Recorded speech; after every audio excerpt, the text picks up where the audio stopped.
This one I have been dreading doing for weeks because I knew my copy was not in one piece.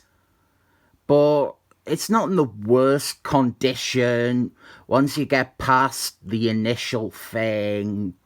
This is the cover here, and before I reveal that it's not remotely attached to the comic, I remember when I first got this and the issue before, I was confused why Batman was so prominent on the covers. Like here, we have Batman fighting the antimatter man.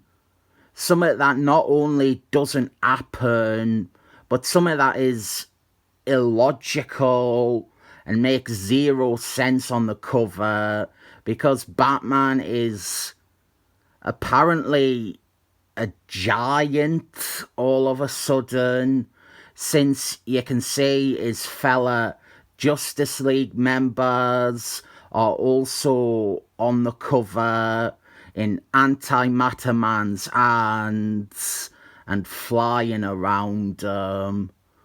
To make a short answer short, Batman is the major figure on the covers because he had a TV show on the air when these were out. So yeah, the cover is not attached. I straight away had to stop recording this because in my first take, it fell apart some more.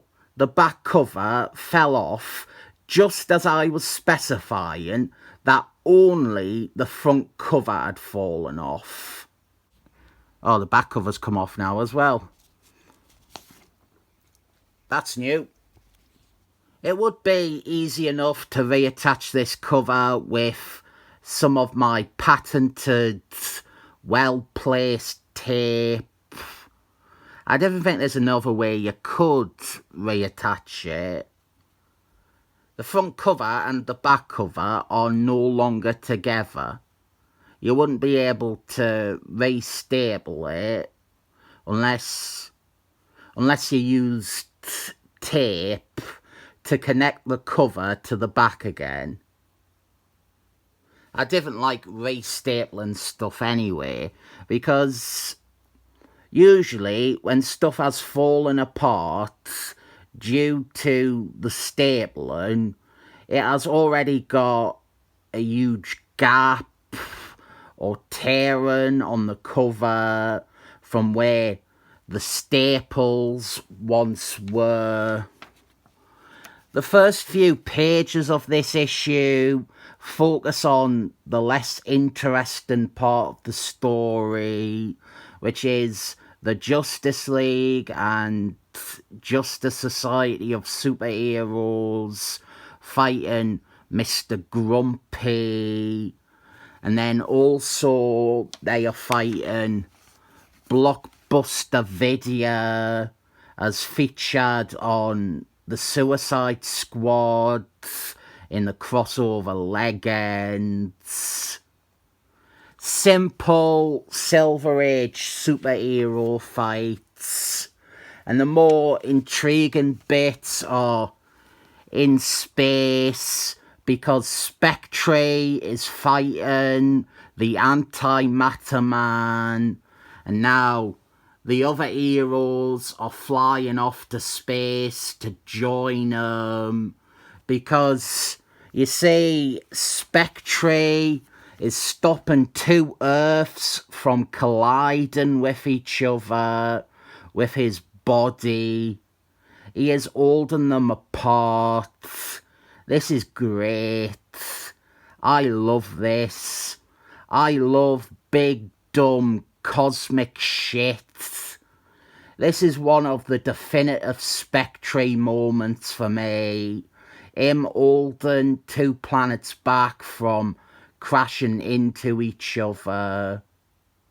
So then the Justice League and friends fight the Antimatter Man, and I love all of it. When it comes to cosmic stuff, I like it to go big. It really doesn't excite me when eternity is just like a regular dude, or Galactus Man gets drunk. Since this comes from the 60s, and I have very, very few comics from that decade, I thought I could maybe discuss or highlight some Silver Age issues I would actually like to have. My belief with people collecting Silver Age comics is that most of them are doing it for bragging rights.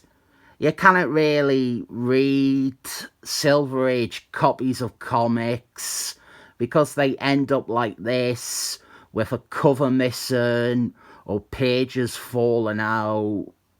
You're buying them to have a historical story or moment. You're buying a prop, really. I have said that before. A lot of Silver Age comics are expensive props now. Most of the stories are not perfect, and it doesn't matter because you're just going to put it in a plastic shell to never be read. Something like this. I have this because I have a lot of Spectre's comics. I have this because I like it. I like this story with this goofy looking big cosmic entity that can warp reality and make characters look like cartoons. I have read it a bunch, and that is why it's fallen apart.